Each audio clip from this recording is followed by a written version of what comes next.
sa dibdib niya yung ano, yung Sino nakabangga? tumama siya dun sa may part na motor na kasama niya. Oo. Bumangga siya dun sa may likod ng isang ng ADB 160.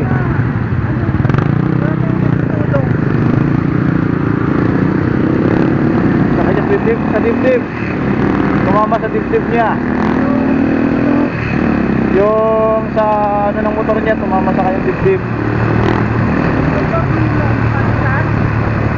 Tapos yung kanya, yung motor sa harapan niya, nabanggaan niya, siguro dahil bigla nagpreno. Bigla nagpreno, kaya ganun.